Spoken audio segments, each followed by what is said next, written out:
தங்க பிள்ளையே, இப்பொழுது நான் சொல்லக்கூடிய அனைத்து விஷயங்களும் உன் வாழ்க்கையில் நடக்கிறது என்றால் நிச்சயமாக உனக்கு செய்வினை செய்யப்பட்டிருக்கிறது. அதனால்தான் இப்பொழுது நான் உன் கண்ணில் பட்டிருக்கிறேன், இப்பொழுது நான் உன்னுடன் பேசிக் கொண்டிருக்கிறேன் என்பதை நீ மறந்து விடாதே. உனக்கு ஒரு சில நபரால் செய்வினை செய்யப்பட்டிருக்கிறது. இப்பொழுது அதற்குண்டான அறிகுறிகள் அனைத்தையும் நான் சொல்ல இருக்கிறேன். அதனால் இந்த பதிவானது உனக்கு செய்வினை செய்யப்பட்டிருக்கிற எண்ணம் இருந்தால் மட்டும் இந்த பதிவினை கேட்டால் போதும். ஏனென்றால் நான் சொல்லக்கூடிய அனைத்து அறிகுறிகளும் உன் வாழ்க்கையில் இருக்கிறதா இல்லையா என்று நீ தெரிந்து கொள்ள வேண்டும். அப்படி தெரிந்து கொண்டால்தான் நீ இப்பொழுது நடக்கின்ற பிரச்சனையில் இருந்து தப்பிக்கவும் முடியும். அதே போல் என்னுடைய தங்க பிள்ளை இந்த மிகப்பெரிய ஆபத்தை கடக்க முடியும். அதனால் இது எவ்வளவு முக்கியமான பதிவு என்று நீதான் முடிவு செய்து கொள்ள வேண்டும். ஏனென்றால் என்னுடைய தங்க பிள்ளைக்கு ஆபத்தில் இருந்தும், கஷ்டத்தில் இருந்தும், கவலையில் இருந்தும், பல செய்வினைகளில் இருந்தும் மீட்டெடுப்பது என்னுடைய கடமை. ஆனால் அதன் பிரகாரம் நான் சொல்வது போல் நீ கடைபிடிக்கக்கூடிய அனைத்து விஷயங்களும் சரியான முறையில் கடைபிடித்தால் நிச்சயமாக எப்பேற்பட்ட ஆபத்தாக இருந்தாலும் அதிலில் இருந்து உன்னை காப்பாற்றி விடுவேன் என்பதுதான் சத்திய வாக்கு. அதனால் என் தங்க பிள்ளையே, இன்று நான் சொல்லக்கூடிய அனைத்து விஷயங்களையும் கேட்டு அப்படியே உன் இல்லத்தில் நீ வழிபட வேண்டும். நான் சொல்லக்கூடிய அறிகுறிகள் உன் வாழ்க்கையில் இருந்தால். அதனால் என் தங்க பிள்ளையே, நான் இப்பொழுது சொல்ல போகிறேன். கண்களை மூடி அமைதியாக கேள். பிறகு நான் என்ன பரிகாரம் சொல்கிறேனோ அதை அப்படியே கேள் என் தங்க பிள்ளையே. ஒரு சில நாட்களாக என் தங்க பிள்ளைக்கு கைகால் வலிகள், மன உடைச்சல்கள், எதை செய்தாலும் தடை, எதை செய்யாவிட்டாலும் பிரச்சனைகள் வருகிறது. அமைதியாக இருந்தாலும் பிரச்சனை, சத்தம் போட்டாலும் பிரச்சனை, மன நிம்மதி இல்லை, பண வரவு என்பது இல்லாமல் போய்விட்டது, எங்கு சென்றாலும் மரியாதை இல்லை. அதே போல் எவ்வளவு நம் உழைத்தாலும் அதற்குண்டான ஊதியம் கிடையாது. அதே போல் ஒரு சில மனிதர்கள் நன்றாக பேசியிருந்தார்கள், இப்பொழுது நீ யாரோ நான் யாரோ என்ற அனைத்து விஷயங்களும் எதிர்மறை எண்ணங்கள் அதே போல் அதிகரித்து விட்டது. அதே போல் என் தங்க பிள்ளையே, வீட்டிற்கு சென்றாலே மன நிம்மதி என்பது கிடையாது, கையில் பணம் தங்கவில்லை. அதே போல் என்ன தொழில் செய்தாலும் நஷ்டம் நஷ்டம் என ஏற்பட்டு கொண்டிருக்கிறது. கொடுத்த பணம் திரும்ப வரவில்லை, கிடைக்க வேண்டிய நியாயம் கிடைக்கவில்லை. இவ்வளவு பிரச்சனை என்னுடைய தங்க பிள்ளைக்கு இருக்கிறதா இல்லையா என்று உண்மையை உரைக்க வேண்டும். ஏனென்றால் நான் சொல்லக்கூடிய அனைத்து விஷயங்களும் என்னுடைய தங்க பிள்ளைகளுக்கு இருக்கிறது. அது இருக்கிறது என்பதனால் தான் அதை தீர்த்து வைக்க வேண்டும் என்று இந்த வாராகி தாய் வந்திருக்கிறேன். என் தங்க பிள்ளையே, நீ அழாதே. நீ அழுதால் என்னால் தாங்கிக் கொள்ள முடியாது. தைரியத்தை மட்டும் இழந்து விடாதே. ஏனென்றால் நான் இந்த உலகத்தை காக்கக்கூடிய காவல் தெய்வம். காவல் தெய்வமாக இருக்கக்கூடிய என்னுடைய தங்க பிள்ளைகள் பயம் கொண்டோ மற்றவர்கள் அதை செய்து விடுவார்கள், இதை செய்து விடுவார்கள் என்று பயம் கொண்டு நீ உன் வாழ்க்கையை வாழக்கூடாது. மற்றவர்கள் என்ன செய்துவிடப் போகிறார்கள்? என் தாய் எனக்கு கவசமாக காவல் நின்று கொண்டிருக்கிறார்கள், எனக்கு கவசமாக காப்பாற்றி என் வாழ்க்கையில் இருக்கிறார்கள். எனக்கு என்ன பயம் வந்துவிடப் போகிறது?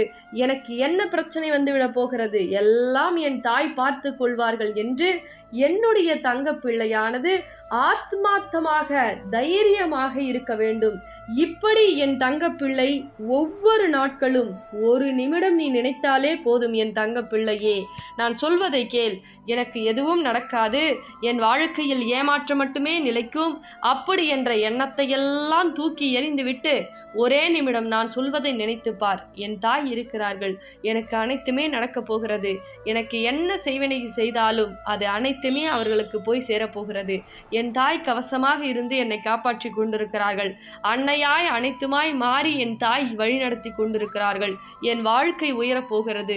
ஒவ்வொரு மரணமும் சந்தோஷமாக வாழப்போகிறேன். பிறகு ஏன் நான் வருத்தப்பட வேண்டும் என்ற அந்த மனதில் என் தங்க பிள்ளையானது அதிகமாக தைரியம் இருக்க வேண்டும். அப்படி என் தங்க பிள்ளை தைரியமாக இருந்துவிட்டால் இந்த வாழ்க்கையில் நீ நினைத்தது அனைத்துமே என்னுடைய தங்க பிள்ளைக்கு கிடைக்கும். என்ன என் தங்க பிள்ளையே, நான் சொல்வது புரிகிறதா? பிறகு என் தங்க பிள்ளையே, நான் சொல்வதை அப்படியே கவனமாக உன் இல்லத்தில் செய். ஏனென்றால் ஒரு சில தங்க பிள்ளைகளுக்கு இந்த அறிகுறி இருக்கிறது என்றால் உன் இல்லத்தில் கட்டாயமாக செவ்வாய்க்கிழமை, வெள்ளிக்கிழமை, பௌர்ணமி நாள், பஞ்சமி நாட்களில் இந்த அனைத்து விஷயங்களையும் நீ செய்ய வேண்டும். அப்படி செய்துவிட்டால் இந்த தாய் உன் இல்லத்தை தேடி வருவேன், செய்வினை இருந்தால் செய்வினையில் இருந்து மீட்டெடுப்பேன், உனக்கு அனைத்து விஷயத்தையும் சுபிட்சமாகவும் மங்களகரமாகவும் மகிழ்ச்சியாகவும் தடையின்றி அனைத்தும் உனக்கு தாராளமாக நடக்கும். எதையும் நீ தேடிச் செல்ல வேண்டிய அவசியம் என்பதே இருக்காது. உன்னை தேடி அனைத்தும் தேடி வரும். இதில் எந்த மாற்றமும் கிடையாது. அதனால் நான் சொல்வது, இப்பொழுது நீ உன் இல்லத்தில் வழிபாடாக செய்ய வேண்டும். அப்படி நீ செய்துவிட்டால் இந்த வாராகி தாய் வருவேன் உன் வாழ்க்கையில் இருக்கக்கூடிய அனைத்து செய்வினைகளையும் அழித்து அனைத்துமே சர்வ நிச்சயமாக வெற்றிகரமாகவும் மாறும். அதை மட்டும் நினைவு வைத்துக்கொள். மற்றவர்கள் எது வேண்டுமென்றாலும் பேசட்டும். ஆனால் இந்த தாய் சொல்லை கேட்டு தவறாமல் அப்படியே நீ செய்தால் நீ நினைத்த காரியம் நடக்கும்.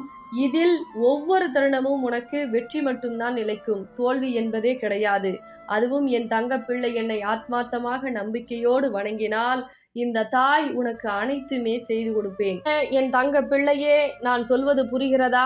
உன் வாழ்க்கையில் இந்த வகையிலான சில விஷயங்கள் இருந்தால் நான் சொல்வதை அப்படியே கடைபிடிக்க வேண்டும். அப்படி நீ கடைபிடித்து விட்டால் நீ நினைத்த காரியம் நடக்கும், நீ நினைத்ததெல்லாம் அடைவாய், உனக்கு வெற்றி மட்டுமே நிலைக்கும். என்ன செய்ய வேண்டும்? வெள்ளிக்கிழமை அல்லது அமாவாசை அல்லது பௌர்ணமி மாலை நேரங்களில் 7 மணி, 8 மணி, 9 மணிக்குள் 1 மணி நேரம் ஒரு தீபத்தை ஏற்ற வேண்டும். என்ன தீபம் ஏற்ற வேண்டும்? வெண்கடுகு அகல் தீபத்தை எடுத்துக்கொள். வெண்கடுகு அதில் உள்ளே போட்டு தீப எண்ணெய் என்பது இலுப்பை எண்ணெய் அல்லது நல்ல எண்ணெய், இந்த 2 எண்ணெயில் ஒன்றை ஊற்றிக்கொள்.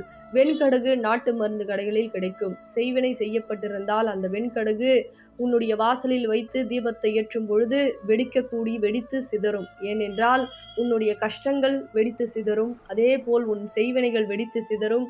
பணப்பிரச்சனைகள், தடைகள், பல நோய்களுக்கு ஆளாகி இருந்தால் அந்த வெண்கடுகானது வெடிக்கக்கூடிய சத்தமானது உனக்கு கேட்கும். அப்படி வெடிக்காமல் இருந்தால் அதிகமாகவே உனக்கு திஷ்டிகள், கண் திஷ்டிகள் அனைத்தும் அதிகமாக இருக்கிறது. அதை நான் எடுத்துக்கொண்டேன்.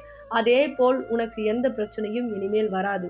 ஏனென்றால் வெண்கடுகை வைத்து வலதுபுறம் ஒரு விளக்கு, இடதுபுறம் ஒரு விளக்கு, 2 தீபத்தை வாசற்படியில் ஏற்ற வேண்டும்.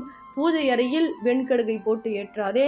சாதாரணமாக அகல் திலகு வைத்து சிகப்பு திரியை போட்டு ஏற்ற வேண்டும். தங்க பிள்ளையே, வெளியவும் அந்த 2 அகல் தீபத்திற்கு சிகப்பு திரிதான் போட வேண்டும். வேறு எந்த திரியும் போடக்கூடாது. சரி, புரிகிறதா என் தங்க பிள்ளையே? சிகப்பு திரியை போட்டு நல்லெண்ணெயோ அல்லது இலுப்பை எண்ணெயோ அதில் ஊற்றி வெண்கடுகு போட்டு தீபத்தை ஏற்ற வேண்டும். வெள்ளிக்கிழமை, பௌர்ணமி, அதேபோல் பஞ்சமி, அதேபோல் அமாவாசை, ஞாயிற்றுக்கிழமை, இந்த தினங்களில் நீ ஏற்ற வேண்டும் என் தங்க பிள்ளையே. அப்படி ஏற்றினால் உன் வாழ்க்கையில் இருக்கக்கூடிய செய்வினைகள் அழியும், உன் கஷ்டம் விலகும், உன் கடன் பிரச்சனை தீரும், உன்னுடைய உயர்வை எவராலும் தடுக்க முடியாது. இனிமேல் எந்த கண்திஷ்டியாக இருந்தாலும் உன் வீட்டிற்கு உள்ளே நுழையாது. இதை மட்டும் புரிந்து கொண்டு நான் சொல்லியபடி கண்டிப்பாக செய். தீபம் 1 மணி நேரம் ஏற்றிக் கொண்டு அதே போல் 1 மணி நேரம் அந்த தீபம் எரிய வேண்டும் உன்னுடைய வாசற்படியில். அதை மட்டும் கவனமாக பார்த்துக்கொள் என் தங்க பிள்ளையே. பிறகு இந்த தாயிற்காக ஒரு சிறு காரியத்தை செய். உன்னை போல ஒரு சில நபர்கள் கஷ்டப்பட்டு கொண்டிருக்கிறார்கள். அவர்களுக்கெல்லாம் இந்த பதிவினை உன் பொன்னான கரங்களால் பகிர்ந்துவிடு என் தங்க பிள்ளையே. தங்க பிள்ளைகளா, அந்த கலர்ஸ் எல்லாமே ஃபினிஷ் ஆயிடுச்சுங்க. இப்போ திரும்பவும் ரீகலர் எடுத்துகிட்டு வந்திருக்குங்க. ரேட் பார்த்தீங்கன்னா 1399 ரூபா, 1399 ஒன்லி. அதே மாதிரி பார்த்தீங்கன்னா வாராகி அம்மன் காயின் ஃப்ரீங்க. சரிங்களா? கலர்ஸ் ஸ்க்ரீன்ஷாட் எடுத்துங்க, வாட்ஸ்அப் தெரியுத புக் பண்ணிக்கோங்க. இது ஒரு கலருங்க. சரிங்களா? இது ஒரு கலருங்க. நீங்கள் வாட்ஸ்அப்பில் அதே நம்பருக்கு காலும் பண்ணிக்கலாம், கால் பண்ணி புக் பண்ணிக்கலாம், ஸ்க்ரீன்ஷாட் எடுத்து இது பண்ணிக்கலாம். இல்லை கலர்ஸ் கேட்டாலும் நான் உங்களுக்கு கலர்ஸ் அனுப்பிச்சி விடுறேங்க. சரிங்களா? பார்த்துக்குங்க. எல்லாருமே இந்த கலர் வியர் பண்ணலாம், அவ்வளவு சூப்பராக இருக்கும். ஸோ எல்லாருக்குமே நல்லா இருக்குங்க. சரிங்களா? ஸ்க்ரீன்ஷாட் எடுத்துக்கங்க, மிஸ் பண்ணிடாதீங்க.